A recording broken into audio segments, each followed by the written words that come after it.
So welcome in to the smoke session, man. We got a very special guest today. He's been on here before.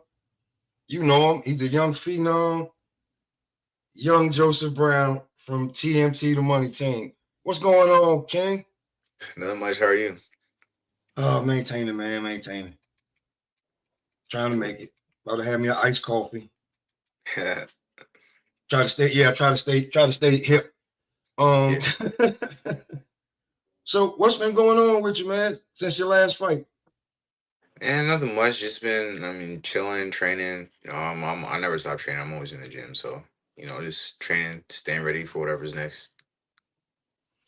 I I seen the last Instagram post. That bag looked like it was telling you you could chill out. That bag, Yeah. Yeah. that bag was like, hey man, can you calm down? Let me ask you this: do you think your power is increasing as you're getting your full man strength starting to kick in? Yeah. Yeah.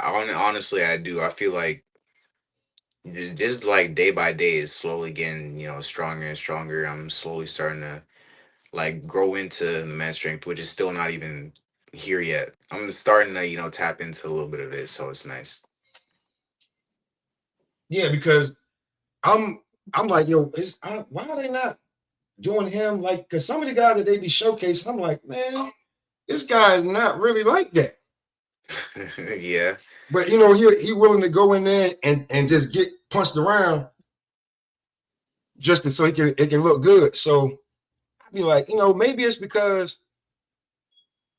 yeah, AC and probably about 20 minutes. Let me get the interview with Young King and we're gonna knock this one out. And then I'm gonna drop the link. He may have like maybe 5 or 10 minutes to talk, but I ain't gonna keep him here longer than a half hour. Because the man may have to go train, man. And that speed, that heavy bag, man. Listen, if y'all did not see, listen, if you're not uh, on him with Instagram, Joseph Brown, real Joseph Brown, and the last one, go watch that heavy bag, bro. He beating the shit out that heavy bag. That heavy bag is like, all right. Was it Rolly there, or was I looking at something else? Yeah, it was there.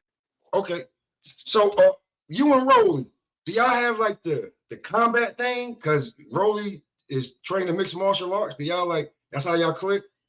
Oh, honestly, we've always just been cool. Just like, you Okay. know, yeah, we've always just been cool. We got that in common too, but me and him just get along real well.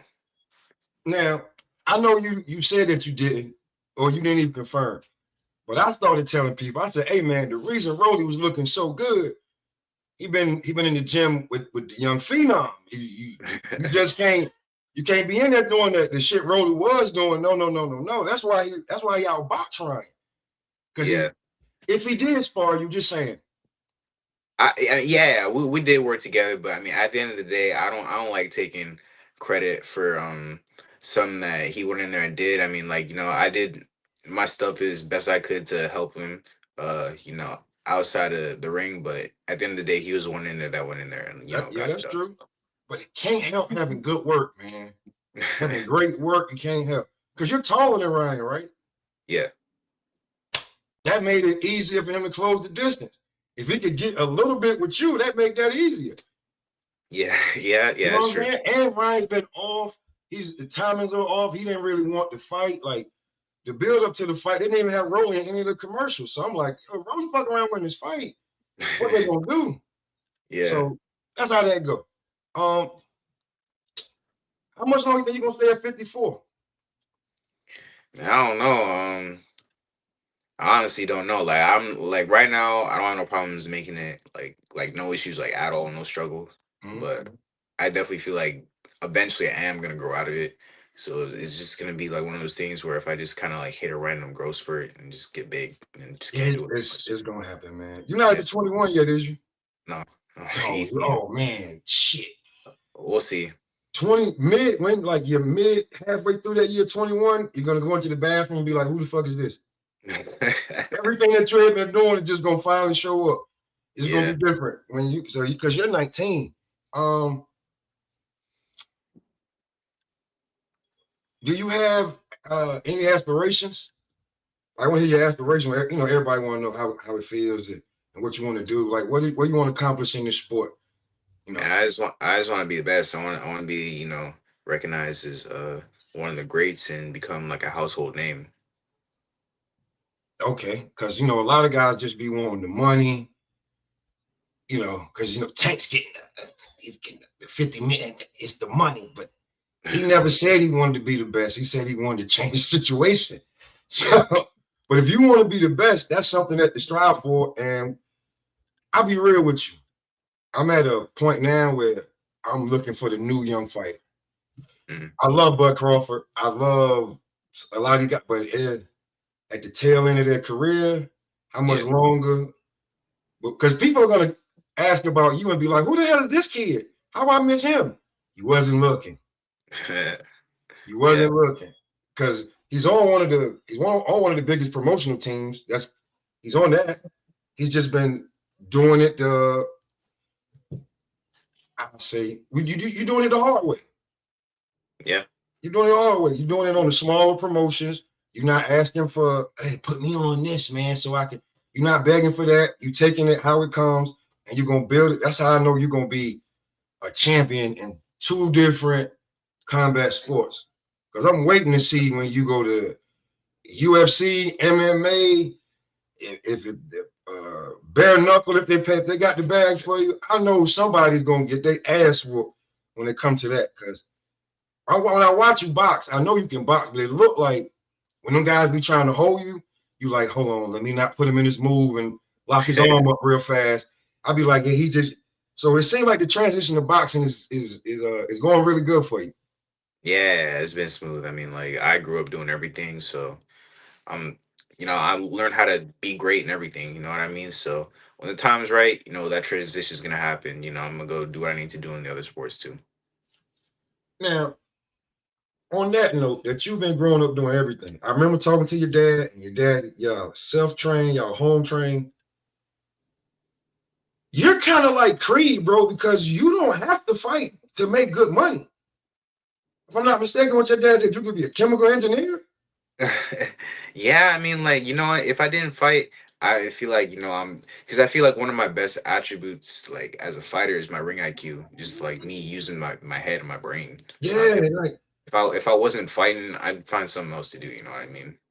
it, like you can't find too many fighters that can say, "Hey, if I wasn't doing this, man, I would be making stuff that make your house run. I'd be inventing stuff that would be uh helping the world." But Yeah, I like beating people up. yeah. That's different. See, that's why I said, like, if you saw him in high school, you probably think that you could run down on him, and that'd be the worst thing you could ever do because he's just a kid. He just smile. He not the nah. He just going about his business. And if you think he's the one to play with, be a bad thing. So you say you may have another fight coming up sometime this year, never confirmed. Um, are you ready for a step up? Yeah, all my fights been step ups. You know what I mean? I'm getting better people every single time on bigger cards every single time. My last two opponents are both undefeated. I mean, like, and I'm only 6-0 at 18. Not only do you don't even hear of prospects doing that, you don't even hear of like contenders that have fought an undefeated fighter in their whole career up to where they're at now. And I've already did my last two like that, so I'm stepping up every single fight. Okay. Um, I know you with the money team, and everybody like has to have their opinions of what it's like over there. How's it been going for you? Because everybody Floyd's this, Floyd's that. Look what he's doing it is. They giving your teammate Kermel Moton hell right now on the internet. And can he make weight? Is he a welterweight? What is he? So you know what I'm saying? Like, but people don't act like they don't know that. If I'm not mistaken, a whole day before he knew that the fight wasn't going to be on. Yeah, So why would I keep trying to make weight and the fight is not on? But they exactly. don't want to hear that.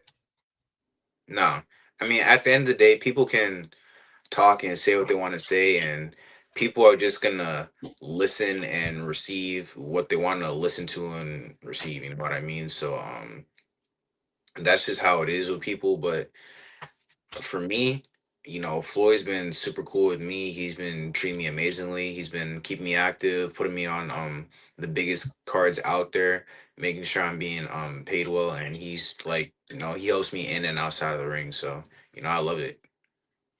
Okay. So for all y'all who think that Floyd be doing his fighters dirty, his brand new. It's you, Carmel Moulton, and what's the other kid name? I keep forgetting his name. There's Jersley, is John Easter. John Easter. Yeah, so it's a young stable of y'all right now, right? Yeah, Like yeah. nobody's like getting close to 30. Y'all, all you guys are like y'all are what we would call No. YNs, right? Yeah. No. He has a YN stable, right? Yeah. Of Yeah. youngins that can put in work. Yeah. Okay, so he's already looking for the future. I definitely appreciate that. Mm. Um, fighting on the Danny Garcia platform. I know it's great, but are you looking to like get to like some of these? Because there's prospects, there's guys I see on Rider Season and Matchroom, and I'm like, who the hell are these guys that's being showcased? Yeah. Who the hell are these guys? Why am I watching this? Mm. You think you're like, or you think you need just a couple more fights, and then you'll be ready to be looking for those not say bigger platform, but more notable platform. You know what I mean? Like I'm just, letting Floyd and them guide my career in that sense. Me, it's just like they call me and they put somebody in front of me, and I go in there and get the job done. That's all I do. It doesn't matter if it's in a huge arena or someone's backyard. I'm gonna get the job done regardless. And I mean, like I said, Floyd has been making sure that I'm on the biggest cards possible. And I've talked to him on the phone a bunch of times and in person, and he's told me he don't even want me really fighting on too much small stuff. Like he wants to make sure like I'm on like the biggest cards, even if I'm not as active, because I feel like there's other prospects might probably like around like my age and stuff like that. Well, maybe a little Yeah, older 'cause I'm on the younger side, but and they fight like a lot, but it's like you don't even know, you don't even heard that they was fighting because it's just like a bunch of small cards. Whereas me, like my last card was my last fight was on Manny Pacquiao's card. The one before that was on Fedor's card. I mean, I fought on Floyd's undercard in Mexico, so I mean, not many people at my no, level get to no, really do that. So he's got it. Um, on the low, it looked like the Tank Davis play, like when Tank was fighting on his undercards and he putting them on notable cards where he gets some showcasing. Yeah, so yeah, so I mean, like I said, like my foot's already in that door, and I'm already on these big cards, and I guess as time goes on, they'll put me up to be fighting on like more like the main spots. You know what I mean? But until because then, I'm definitely ready I to want to see get the you. job I'm definitely ready to see. I'm tired of having to get there early and watch 8 hours of fights because I can't miss your fight. done. Yeah, Or have to, as soon as I go look for it and be like, well, hold on, man, I got to find the best camera action to see what he was doing. Because sometimes it'd be one camera with a guy he had his phone, then I yeah. gotta wait for that. So I definitely be checking up on every time you fight. And the last guy did after a while, he started to look like, what the hell am I doing in here? He started what that is. They ain't tell me it was gonna be like this. Yeah, It seems like the kid's getting stronger as the fight goes on. That's not what's supposed to happen. yeah. That's what happens when you get put in there with a phenom. Mhm. Ah. Let me ask you this, because a lot of people don't do body work. What is it about you that you like going to the body to demonstrate, or is it to kill the body and the head of fall? That old adage, or you like body work? I love body work, and to be honest, if you want to get like anybody out of there, you got to break them down. And the easiest way to break them down is go to the body. Just take everything out of them. It's simple as that. It's just like it is so underrated, and I'm just blessed because that's something that I got taught to do. Since I started boxing, honestly, it was just stay on the body, and after they tired, you can do whatever you want. So that's Yeah, what I once do. them hands go from here to here, oh, it's just a target right there, baby. Yeah, And you in 6 fights, you've been putting in a lot of body work. It's the last two guys, I know they was I know no disrespect. Anybody, I know it was hard for them to go to the bathroom when Word. I know it when they walk back all good, but once the adrenaline slows down, and Yeah. then you like, damn, I ate all that food, and my body hurt. So because I'm gonna talk about two guys that got fast track. Well, not so much Abdullah, but Keyshawn definitely fast track. Um, how do you feel about that? You feel like you want to, because between Keyshawn and Abdullah, it seemed like Abdullah fell into place. Keyshawn was a little bit fast track. Which one would you rather be? Like, or you just Um. like where you're going right now? Well, I mean, I think Keyshawn got more fast track because he had like went to the Olympics and stuff. So Mhm. coming out of the Olympics with like a silver medal, it's always easy when if you have a medal from the Olympics, you get fast track like that. It's probably why he moved a little bit quicker than Abdullah did. But I think Abdullah was a lot more active though. Yeah. So you know what I mean. He kind of made up for it with that sense. Like he just had a lot of fights. Yeah, it Um, was like every 3 to 4 months, Abdullah was putting somebody on the ass. So we like, I mean, exactly. I and mean, me as a fighter is like I always want to fight. You know what I mean. So I love to just constantly be in the ring. You know what I mean. But honestly, like I'm cool with either one of them. Like I said, I've been taking step ups each one of my fights. Like I said, the last two was both undefeated. So I'm taking step ups every time I fight. See, and I'm cool with fighting often too. So it's however Floyd and Mayweather promotions want to take it is that's the path we're rolling with. So watching you fight and seeing that you getting better, because every time you post something, I'm on it. Every time your dad posts something, I'm on it. Oh yeah, Mr. Martin Brown too. His dad, yes sir. On Instagram, yeah. Um, I don't think he's gonna have you uh being maybe 2-3 times a year, because I think he's gonna turn you into a star.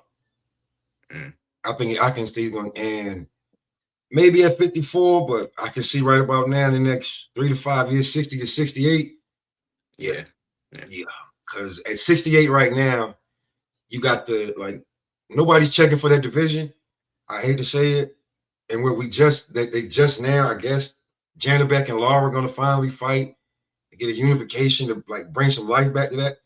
But nah, man, 160 needs some studs right now, and the name that I'll be going, it's just not. It's not going to cut it. It's not going to cut it.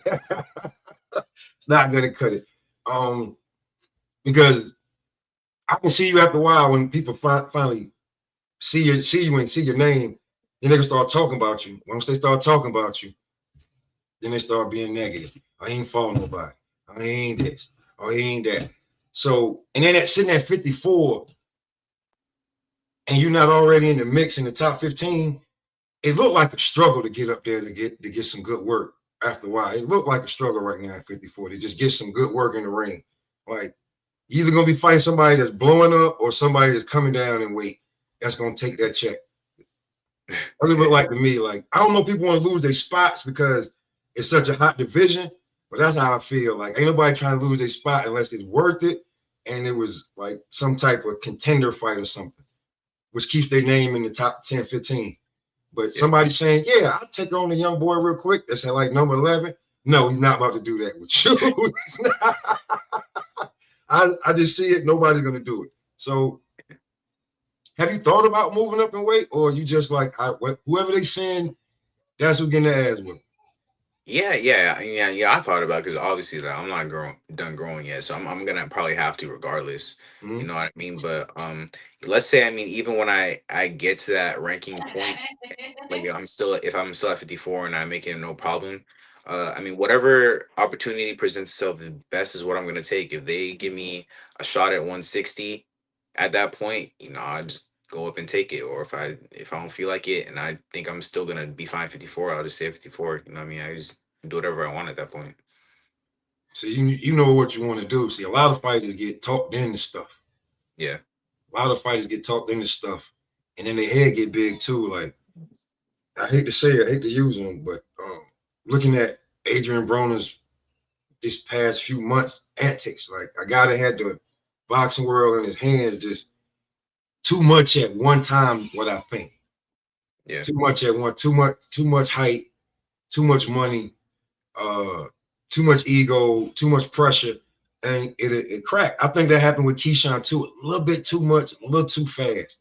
And he tried to stay at the weight class a little too long, and it backfired in his face very badly. So as long as you know what you want to do, and there's like not a lot of pressure to like try to get you to do it, yeah, I Mm, believe that too.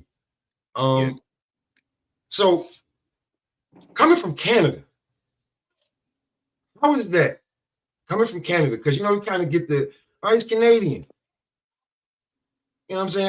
How is that? Even though the heritage is Jamaican, and you don't have one bit of accent I hear, but the fact that you love the rumble, that's how I know the Jamaican descendants in there. Yes, sir. They got Yeah. no problem rumbling. All the Jamaicans I know got no problems rumbling. So coming from Canada, how does that feel? Or do you want to be the best Canadian since Lennox Lewis? Because that's the best one I've seen since Lennox Lewis. There's been some guys that come by, but Lennox Lewis is the one. Yeah. I mean, it's cool. Boxing's not really big up here like it is everywhere else or in the US for sure. But I like to be that person to really make it popular here. Like really like bring more just general fans to boxing. Just with these, right? Y'all you don't need to do a lot Yep. of just with Yep. these, right? Yeah. I I hope you can do it, man. Bud Crow tried to do that shit, man. They hated him. First they hated Floyd for talking too much, then Bud didn't talk enough. So you sometimes you just can't please him. So I'm gonna Yeah. be here regardless. I don't give a damn. Um, I hope that your brother say I hope, but I wouldn't mind if your brother got into boxing too, because I remember you said he's heavy handed, so I wouldn't mind seeing that. Yeah, yeah. He training with me now. He doing real good. He's probably gonna end up, having his first, amateur fight before the year's out. So Okay, well, maybe Joe, you keep me in tune with that one too, now, because if you say he heavy handed, that means he hit you and you was like, okay, little bro, yeah, he okay. is hard. It's hard. Yeah, what the AC says you got to become the casual fan the guys talk about. Um, I don't know how you do that in this day and age, unless you're going, fight on the Jake Paul card or some shit, and you be on like one of the main parts, and he'd be like, "Well, who is that?" He would look good. I don't know. I don't know, man. I don't know. Because what's his name? The guy from I forget his name, but the guy that be doing all the dancing in the ring from the UK, Ben Oh, Ben Whitaker. Ben Whitaker. Ben Whitaker had one bad showing, and everybody was like, "Oh, he's trash." Yeah. You know what I'm saying? So it's like you can go out there and somebody could it's just not your night. You still win. Oh, he's trash. Look at him. I knew he was fake. He came back and stopped the guy. Don't nobody care about that stuff. So Yeah. to me, keep your head down, keep fighting. You got one of the best mouthpieces in the world to talk for you, Floyd. Mm. You got Jeff, who's lovable. He's like the only lovable Mayweather. Everybody loves Jeff Mayweather. That's your guy. Got a whole channel when they feel like it. If the Mayweather team actually start pushing their own channel, if they really want to, when they feel like it, y'all already got what y'all need. So I feel like you on your way. You're gonna be champion. A little bit before I let you get out of here. This is my biggest question. I'm gonna let AC ask one. Um, what are you gonna do? And I think you already answered it, but times could change. How long before, while you're in boxing, do you think about the MMA and fighting MMA? And I mean, like, it's just whenever that time's right, you know what I mean? I could think in my head, whenever my career is done, which is, I don't know how many years, and then I'm gonna just cross over after that. Or, opportunity might present itself right in the middle of my career and I just go do what I need to do, come back. You know what I mean? I don't know. So, I mean, all I can say is just stay tuned because it could happen soon. It could be later down the line, but, it's for sure gonna happen. So, So you have no problem while maybe trying to get a fight over here, and we know how boxing politics go. And then they be like, "Hey, we got this fight for you over here. It's good money, get everything." And, hey, you do that mid? Okay, Mhm. See, I told y'all, man. Y'all, I'm telling y'all, man. You ain't heard no fighter say that. It's either wait till I'm done here and then go over here. Like Holly Holmes had an MMA career, and now she's in boxing, right? Yeah. But you're willing to be like, hey, I'll whoop your ass. I'll whoop your ass. You know what I'm saying? I'll beat you to death. I'll tap you out. Just, Yeah. just that's pretty much. You have to get a slogan with that, some shirts, man. You know what I'm saying? Like you can get it and you can get it. And have two different, the boxing guy and MMA guy. You gotta have some shirts made, man. Yeah. Let me let my guy AC ask you a question or two if I let you up out of here, man. Cause I All right. know as you know, as a fighter, there's all kind of stuff you gotta go meetings, endorsement deals, maybe coming up, sponsorship, fighting. Jeff may be like, "Hey, I want to talk to you real fast." Your dad may be like something, and then you know, there's Mom Dukes, who we know that's the real one right there. Yeah. So if she may say, "I need you to come over here and just put some in the cupboard." Yeah. AC was good, bro. Was good, man. Salute to you, the young phenom, Mr. Joseph Brown. How's it What's up, going, man? bro? Good. How are you? I'm great, man. Long time no chat, bro. Basically, I'm gonna keep it real short. When you look at uh, uh, a guy like Billy coming from Canada, who's actually like one of the names that outside of Lennox Lewis is in this generation a guy that's putting another spotlight on on Canadian boxing. Mbili is a fan favorite type of fighter. He throws those punches. People love what he do. Um, in your approach, I heard you say certain things earlier, but in your approach to become, let's just say, the face of boxing for Canada. I mean, Billy is good, but I think you have more of a potential to become that face of boxing for Canada, and your attitude and things like that. How do you like really define your path in creating or being that next type of uh, household name like Lennox Lewis coming from Canada? No, I If that just question makes sense. yeah, I think if I can answer it in the best way possible, it's just keep doing me. Honestly, just keep doing what I'm doing. Cause I mean to be like I was born in Florida, but I moved to Canada when I was like 6. So to Oh, okay. I be, didn't know that. be yeah, so to I mean growing up here basically and being raised here to be where I'm at now, I mean, signed with Floyd, the 6-0 at 18, fighting on the biggest cards like around. It shouldn't even be like that, to be honest. And that just came from trusting in God and just working hard and doing what I'm doing.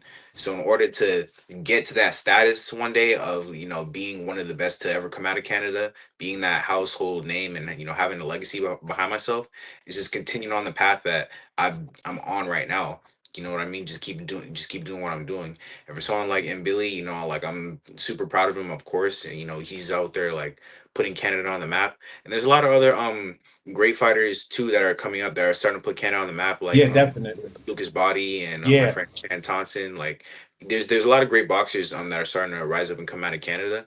And I don't really look at it as like a rivalry. I look at it as like, okay, well, we're all helping and contributing. You know what I mean? If they bring more notoriety to boxing in Canada, that helps me. It doesn't hurt me. So you know what I mean? I'm rooting for every single one of them. And like I said, I mean to be the best, I'm just gonna keep doing me like I've been doing.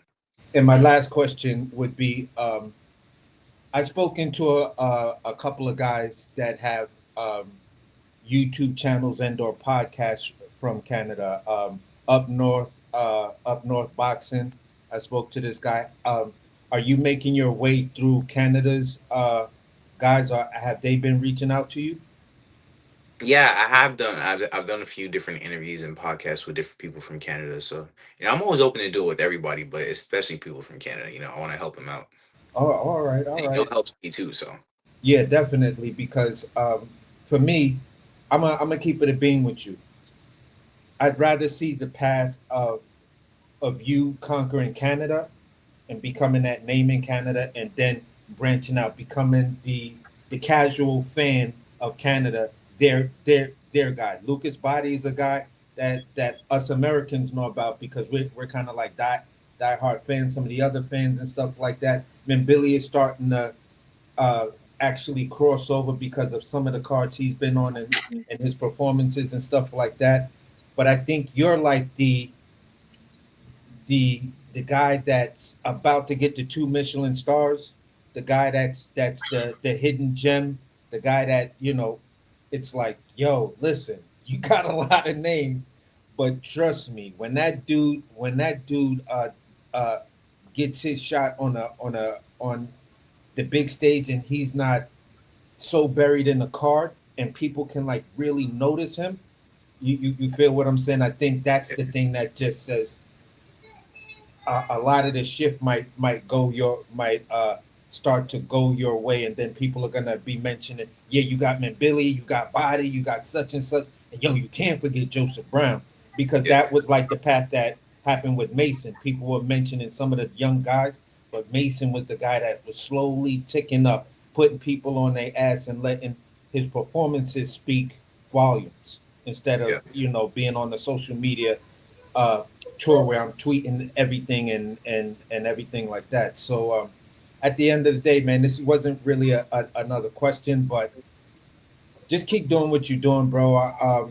As far as I'm concerned, I see a lot of the talent that's coming out of Canada, but my inner me, the guy that's been watching boxing for so many different generations, is telling me this kid right here stays on that path, and I look at his father and I know he's gonna stay on that path.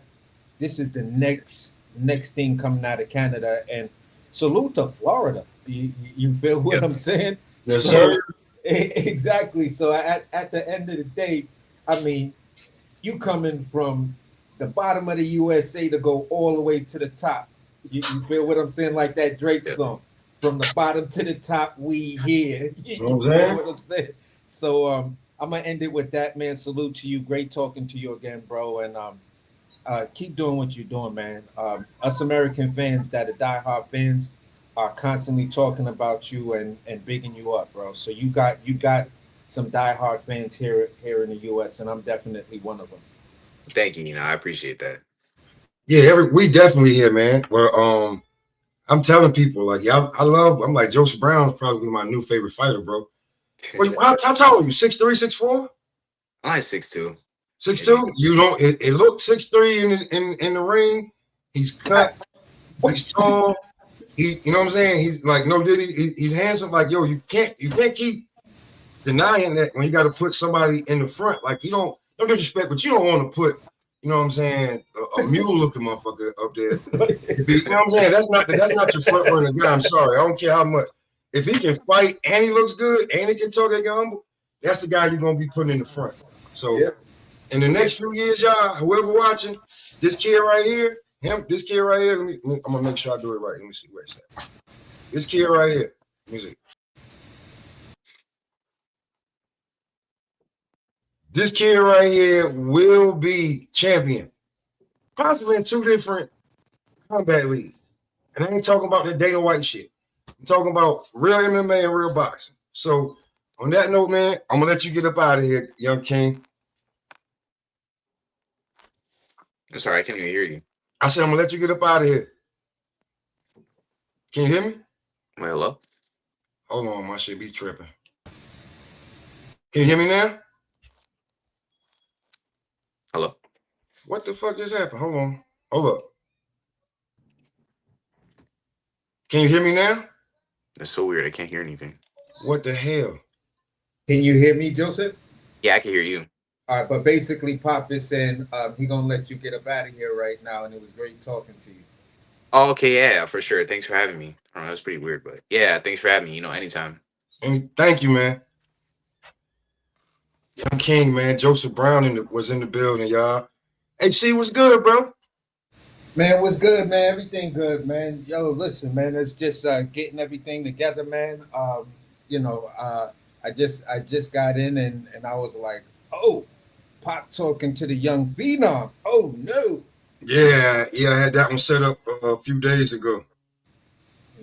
Joseph Brown is always a favorite for me to talk to. So I'm gonna see. I gotta holler at Blair, but he's a little frustrated right now because he's got an opponent lined up, but it's like it's taking too long. You know what I'm saying? Yeah. And what you call denied the rematch. So Who, Broner? yeah. Oh, okay. Yeah, that's me talking to him. So and then he was like, "Man, AB not gonna fight me again." So when Yeah, after that yeah, crash out that he just, well, I ain't really gonna, yeah, you kind of say it was a crash out over on Cam's show where he just couldn't let Shorty go. It's like, bro, he had another crash out where they just had him on Instagram. He doing all this crazy ass dancing to his song. Wow. And y'all see that? Now, I just want to let y'all know this been rolled since before the podcast started. I don't smoke during interview, just in case y'all were thinking that. That don't help him or me. Definitely. Yeah. You know what I'm saying? So the interview's over. He's out. He's about to get it popping. He got to go do what he's gonna do. I appreciate him pulling up. Now let's get to a little bit of this barbershop talk. What's going on, bro? So we're gonna get all right. So since you just said barbershop talk, that's the perfect segue into the question I wanted to ask you. Mm-hmm. What do you think? Because you know you like that messy shit. Mm-hmm. What do you think of the spat words, disagreement, OG to OG, or uncle to uncle, whatever? Styles P and Whack 100.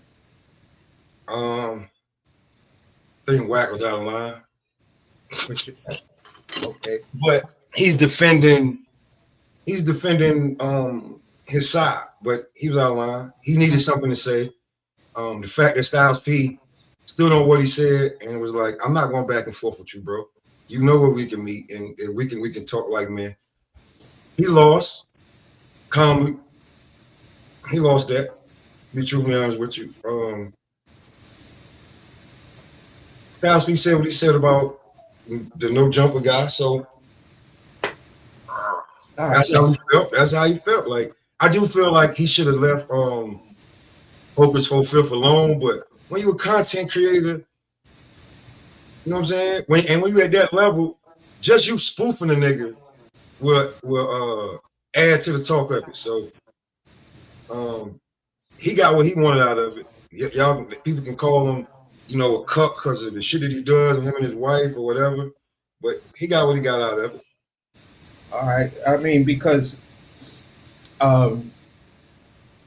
it crossed my path in the algorithms and shit like that. And when I actually saw it, it was a beef that happened already. And once I clicked it, it just opened up a whole door of a whole bunch of videos and a whole bunch of other people cooking on it. And the general consensus is people was like, nah, Whack, that shit was kind of corny because you know what he was talking about. You know the message he was trying to send, but then you out here trying to clown him, knowing that he's trying to be like a good dude. Like, listen, if we all been through what we've been through, you feel what I'm saying? For us to knowingly tell a nigga to go down that path, you wrong. That's some goofy shit. Yeah, man, it was the first 30 minutes. It was the first 30 minutes. You can watch the playback. It was a dope interview. Yeah, for sure. So I was just like, I heard everything that Styles said. I heard the context of what he said, and I was like, yo, I agree with him 100%. Like you dropping it right now. That's pure smoke right there. That's growth, right? Because we know old Styles people would be like, oh man, nigga, you drop, because the whole thing comes from dropping the flag. Hocus for Fifth has started the drop your flag movement. Yeah. Whack is like, the only reason you doing that shit, nigga, is because your whole team got a goddamn RICO charge in Georgia. But so when it come to that, Whack is just like, he got a problem with Hocus for Fifth because they've been going back and forth for like a year, a little bit over a year. Oh, I didn't know that. Yeah, you know what I'm saying? That's when you really want to like talk messy, since I'm known as the messy one. But anyway, that shit is they've been going back and forth for like over a year, close to 2 years on some other shit. Wack pulled up the Hocus hood in the city, walked around. He said he handed out diapers and shit. He was live with the phone and shit. He's walking around the nigga neighborhood like, yo, you know Hocus 45th? Nah, I ain't never heard of that nigga. You know Hocus 45th? I ain't seen that nigga in 10 years. So he Wack. Wow.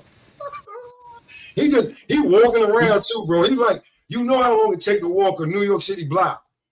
He pulled a Hamza when Hamza came to New York to ask him about what's the name. So, Styles was like, yo, the man talking about some real shit that could go to the kids. And that shit was just like, I think Wack knew that he lost because I check and see, he been going at it with motherfucking Nicki, fucking Big U, the little Crip nigga that was always on Crip, on 60, cuz he got him, Loose Cannon, Big U. He been steady going at niggas, you know what I'm saying? So he must, you can take one L out of 5. Yeah, I watched the dude you was just talking about who be like on Crip. I watched his take on Wack 100 and Styles P, and it was like, yo, word to my mother on Crip, man, this nigga dead wrong, man. He don't understand what it is, man. We gotta, we do what we do, but we also, gotta take care of the little ones and yada yada yada. I was like, oh shit, niggas is actually here's the bad part Styles to a certain degree. Here's the bad part about that. Wack 100 wrote a commandment that's got new rules for street code. Ooh. Right? So that was funny. So I'm like, but you just don't like the Hocus 45th is doing it because you only doing this shit because your ass is in trouble and scared. That's Wack's whole shit. But the shit with Styles P, as soon as he went back to Styles P, I was just like, nigga, you lost this to me on record. This is Styles P. Yeah.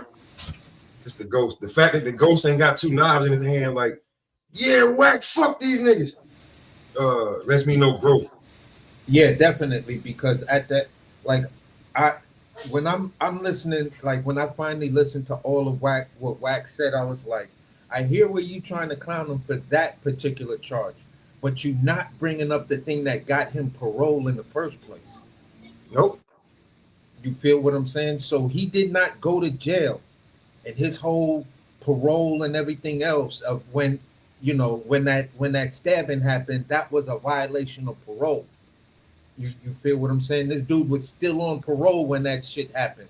So, bruh, this dude is damn near a lifer. So for some whole other assault shit. Yeah. So I'm like, bro, like, listen, Wack, I hear you and all of that, and I hear some of them other dudes that's rocking with you talking their shit, but all y'all forgetting that he's the bad brother out of the two. Yeah. It was the good brother. Styles is the nigga that never gave a fuck. You heard the story. Everybody tells the same story about the damn Rough Rider made men shit. The nigga stands up with his nose bleeding and screams, I love this shit, with 2 knives in his hand and dive into the middle of the crowd. Yeah.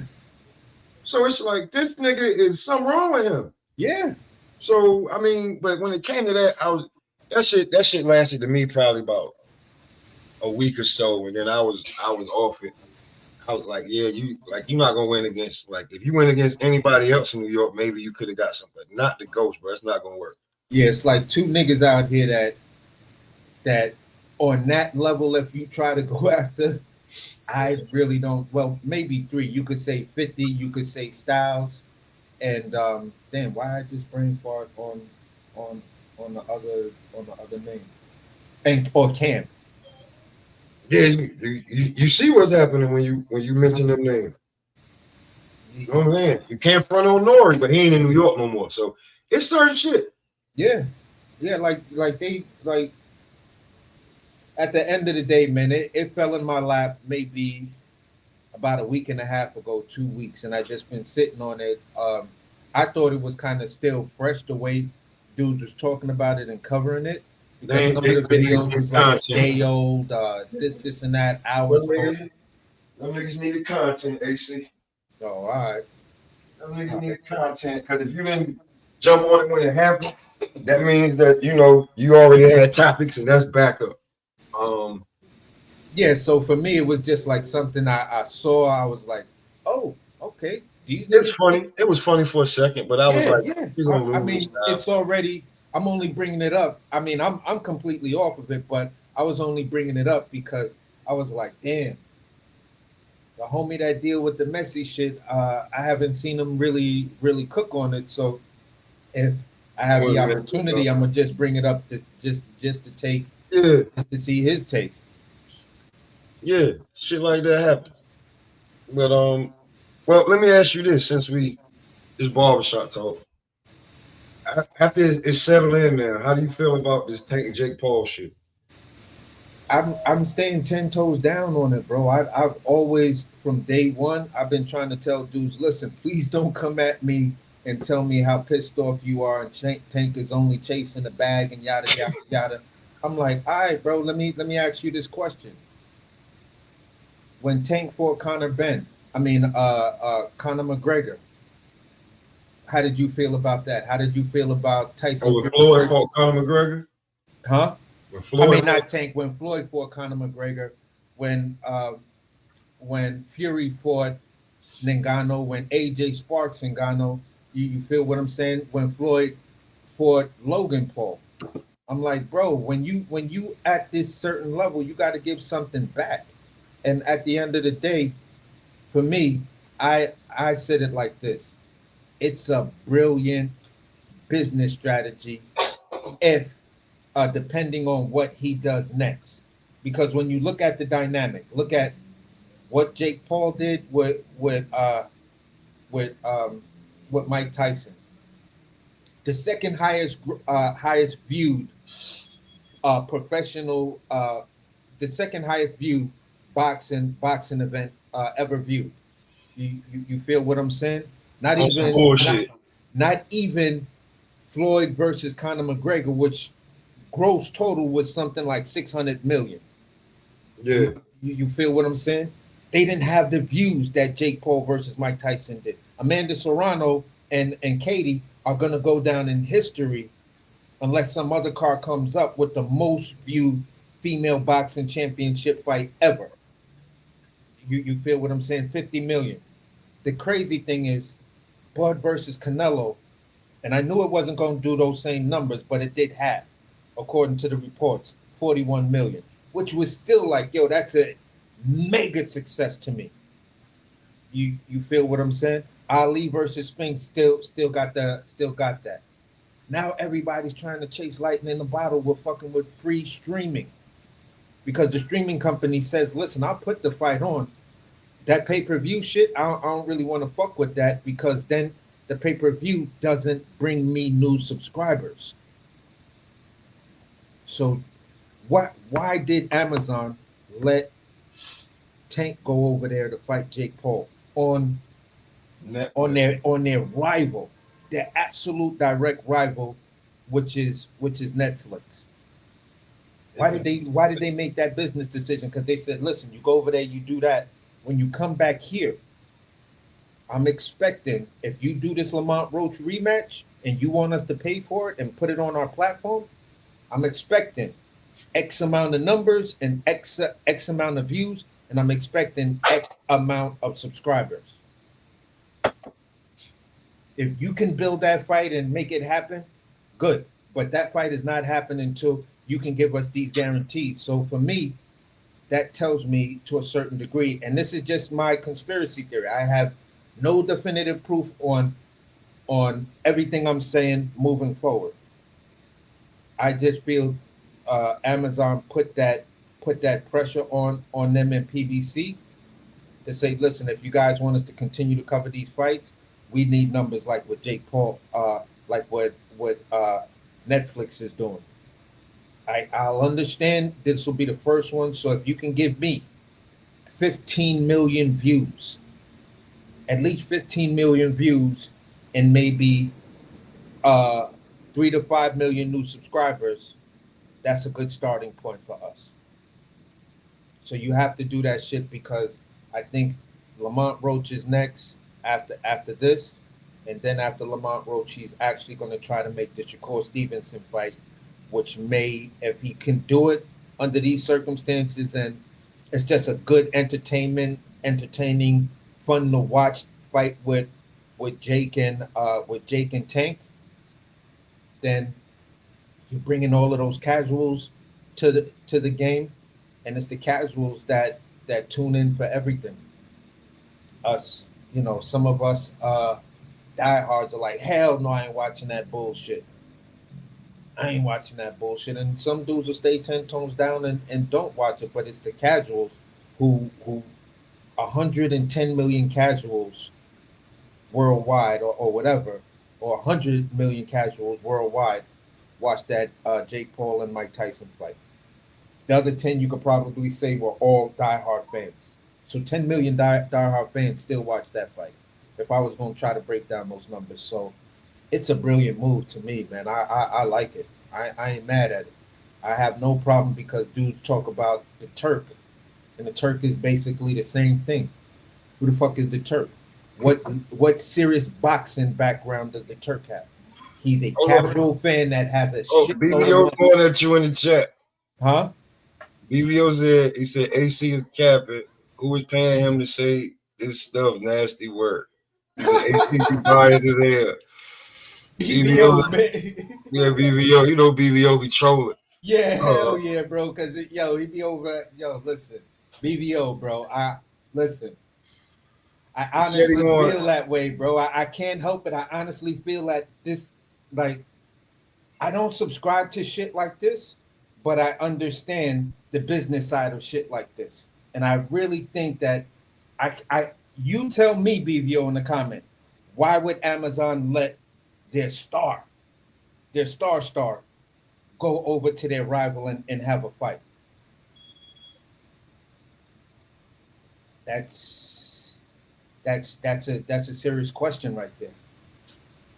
That's a serious question. And for me, that's the type of question.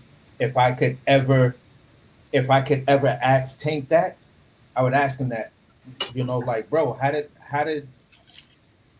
that happen? What was the dynamic that allowed Amazon to say, all right, you could go over there and you could do that?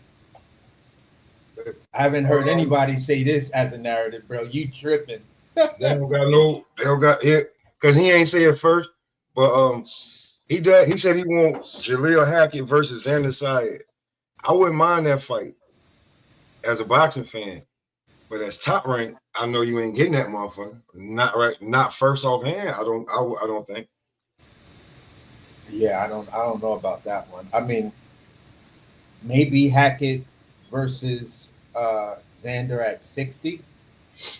At 54. Nah, that's a dead deal. They're never gonna let them two niggas get in the play. I definitely don't think they're gonna let him near him right now since he just won the belt. He just got the belt. They're gonna see exactly where they got with Xander with a couple of defenses. I can just see that. I would say. What the hell is you talking about? We say we hate blacks. We just told you that top rank got him in the damn protective custody. That's why. Hey, listen. Word. I would believe Virgil would fight Xander Zayas way before I would. He would fight Jaleel Hackett. Before he would fight Jaleel Hackett.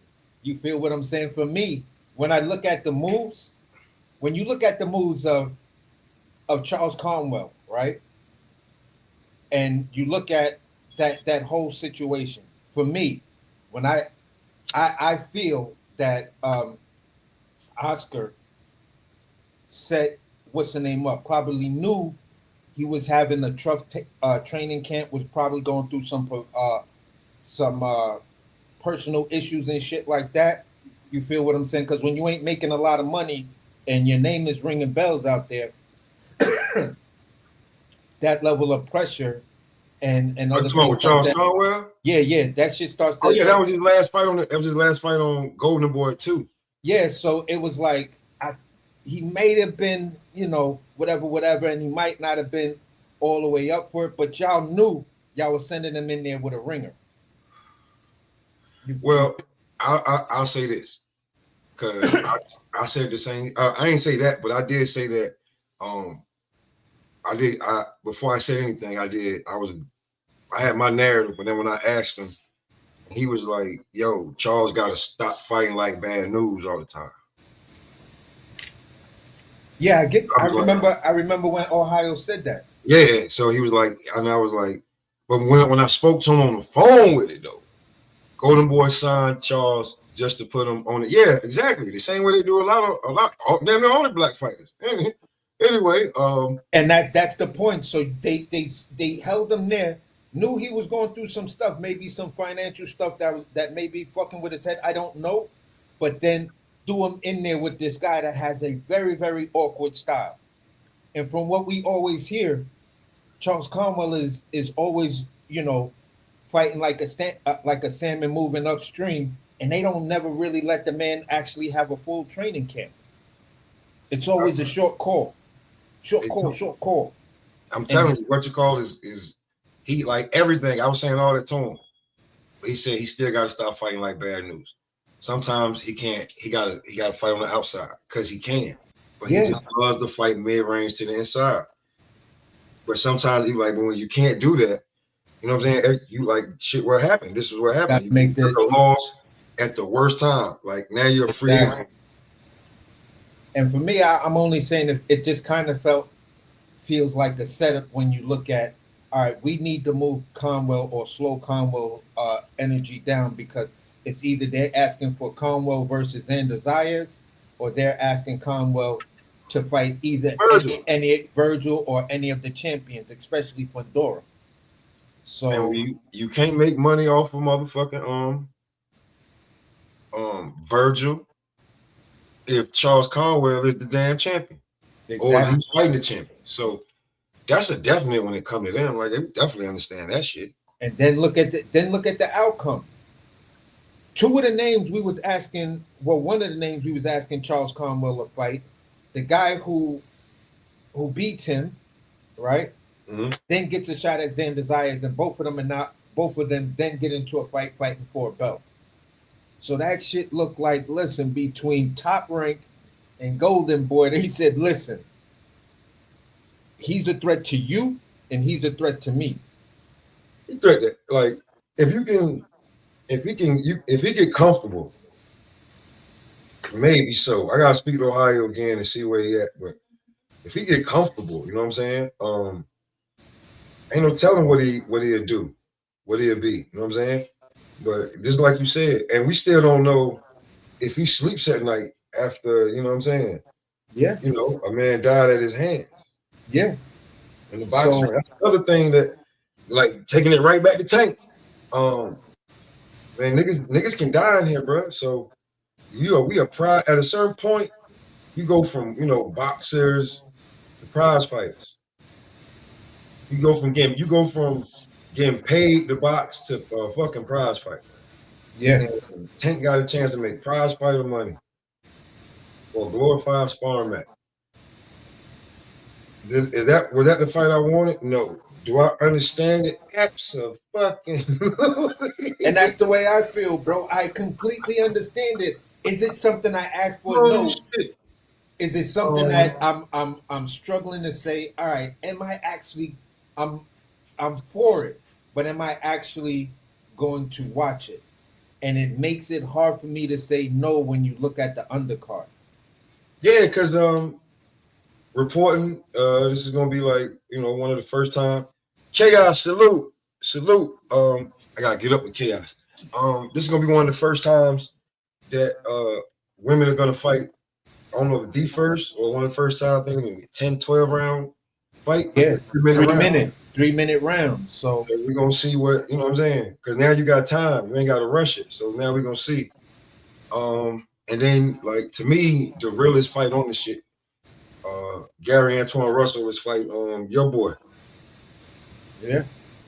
You know what I'm saying? Yeah. People like, Roca, bro. Let's I'm like, yo, AC's big on him, so We're gonna see what's up. Yeah, it's like, Never come listen, back. if I gonna be That's- 2 for yeah. 2 with the Japanese boxer, and I got at least 3 more names that I've been looking at as far as these Japanese niggas is going. So it's like, oh God. The Oh. fact that Antoine actually, you know what I'm saying, or they set them up to fight, I was like, oh, I wonder if AC saw this because he been talking about him. Now he really got a damn a challenge on his hands because you got a nigga that's ready to thump. And real talk. Yeah, and it's like the crazy thing is, if you just glance at the picture of Andy Hiroka and what's the name? Andy Hiroka looked like a dark-skinned Dominican dude, Spanish or maybe, you know, an island black dude or whatever, because he's so fucking dark to be a Japanese dude, at least in one of the pictures that they got hanging up in Japan of the two dudes. And it's just like, Andy, you've been a monster over there, bro. Now you coming over here and you actually facing an American monster. So you got the Japanese monster coming to face, you know, Mr. Gary Antoine Russell. So this is going to listen. Oh yeah, Ray Boom Boom, Gabriel Ruiz, etc. Yeah, most fighters don't come back. You know what I'm saying? They don't come back the same, man. Charles Conway, I don't know if that man sleep well at night after, you know what I'm saying? He might not. I don't know. He may have money problems. He may have other problems. You don't know. He may not. You know what I'm saying? He may just want to feel comfortable knowing that I got 3 fights a year minimum. Yeah. That's when I think fighters feel comfortable, when they know they got, okay, I'm getting paid, and I know now I can budget what the hell I'm going to do. When I don't know when the hell you're going to call me and I'm going to get paid or what I'm getting paid, it's hard to count money, bro. It's hard to count money when you thinking about saving it. So it's like I don't even want to count it because if I know how much I got, whenever I spend something, I'm gonna be like, damn, I just spent this. Because I'm gonna say this, because I got a whole nother thing I want to talk about. Because when with BVO and this shit, these niggas been saying this shit. I'm gonna get to this shit too. But yo, I don't know if Hank Lundy actually retired, but you see this nigga on Instagram. This nigga got like 2 or 3 jobs. What? Word. So it's like if you're not at the top, bro, you're gonna have to be doing something else. And we and I've been saying this, but niggas act like they don't know. But like, these niggas got other jobs and shit like that. Like Chopper, he ain't officially retired yet, but he's a chef. So niggas got jobs, bro. Niggas is just not. You know what I'm saying? You see Tevin Farmer, that nigga with the real estate. You know what I'm saying? Bud too. Like niggas are doing other things. Danny Garcia, all them niggas doing different shit. Yeah, for sure. But here's a topic niggas been running with, right? This shit right here is crazy. The Bud Crawford fucking, for some reason it's not letting Chaos connect yet. The Bud Crawford Floyd Mayweather shit, right? This shit is getting ridiculous. I seen niggas debate who would be better, who's better, who would win in their prime. When I'm asking, I'm like, yo, when it comes to these guys, what weight classes are we talking, right? Yeah. Because at 30, Floyd was a motherfucking problem, bro. Bud never made it. Bud never fought at 30, I don't think, professionally. Could he have made the weight? I don't know. At 35, Floyd was a problem. At 40, Floyd was you know what I'm saying? At 47, you know, before he turned into Money May, he had some, come on, man. Like, that's when we got the Zab Judah joint. Yeah. You know what I'm saying? Then we seen how he just did Sugar Shane. Like, as going into Money May, when he started, like, because niggas was, I want to say this. Because niggas was like, oh, he fought Sugar Shane when he was older. Sugar Shane just won Fight of the fucking year. Yeah. So don't tell me that. And he fought him like right after that. That's how he got the goddamn fight. And some of the talking points going into that fight was, we gonna see what Floyd is really made of, because Shane is gonna be the hardest puncher he done faced up to this point. bro, they was When just Shane saying, caught him, he immediately made adjustments. Like, nah, nigga, you ain't hit me like that again. no more. Nope. You got that one off. Be lucky. I ain't gonna let you hit me like that again. And that just showed a different level of ring That IQ shit. and defense on that. So like, and then to me, right, watching Bud fight and watching Floyd fight, nothing to do with these niggas use either hand, right? Uh-huh. Nothing to do with that. But I don't think I really seen Floyd like Jada to me. Like, nigga, I never heard the same verse twice. That he doesn't fight everybody the same. You see some of the same shit in the way that he does it, but I was just looking at just because they was talking about it, I was looking at Floyd, the way he knocked down Diego one time when he kept going to the body with the stab jab, and then he hit him with the hook.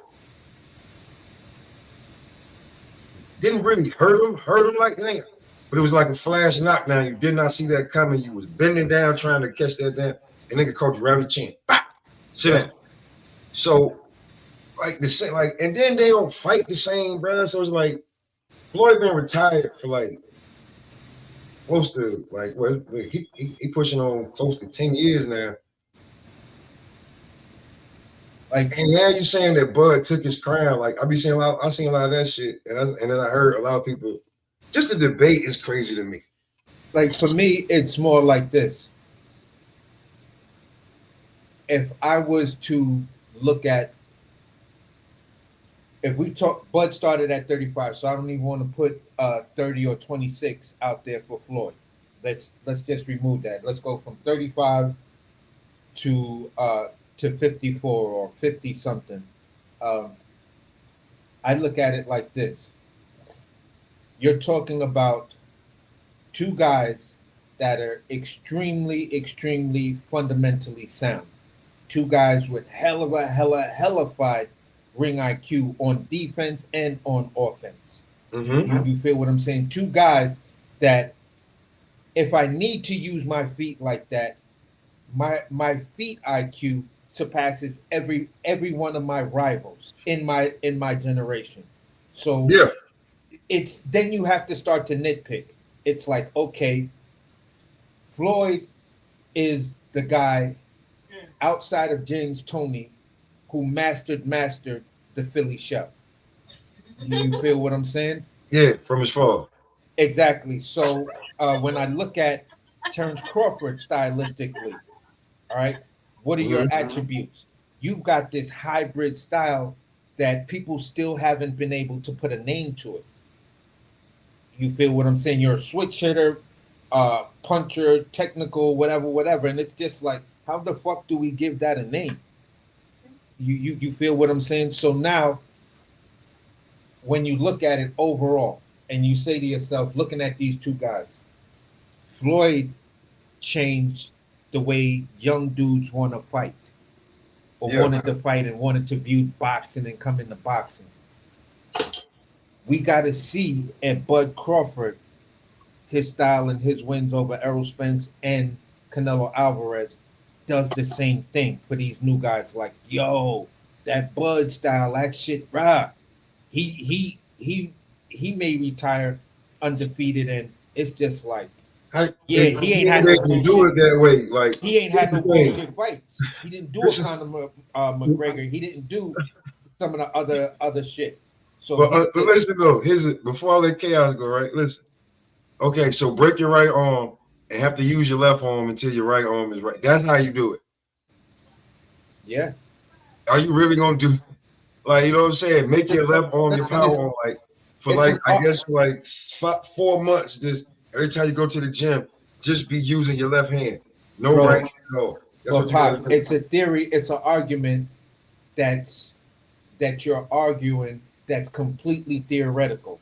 This is theoretical physics. This is string theory. This is, complex mathematics, because you're looking at two anomalies in boxing. Bud don't have no stuff. Like, I don't know how you could even try. You would have to be one what you call it, ambidextrous. 1. 2, you would have to have power in both hands that I can knock you down or out in either hand. 3, you would have to be so fluent in your body, like on some Roy type shit, that you let your hands go from any and every motherfucking way. There ain't nowhere that you can't land a punch that's gonna hurt. 4, it don't hurt that this motherfucker got big fucking hands. So he got hands of it. So he got like 5. He's athletic as shit.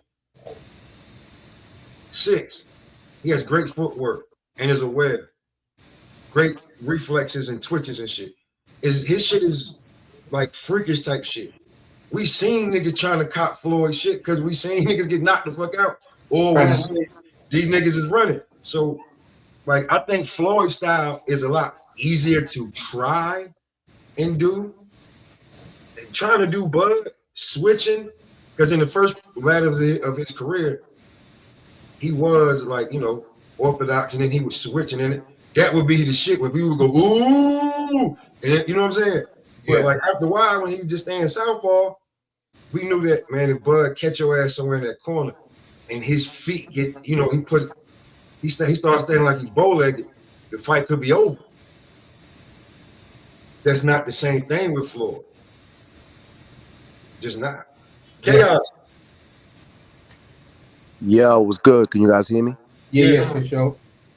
All right, so we gonna pop this off because you know I haven't been around, and you know what I'm saying. So we gonna pop this shit off. We're gonna pop it over Bud. So now, everything in life is perception. How does it look? How does it look? That's how life is nowadays. Perception. Now let me ask you guys a question. Deontay Wilder, he got caught with a gun in California, right? Yes, sir.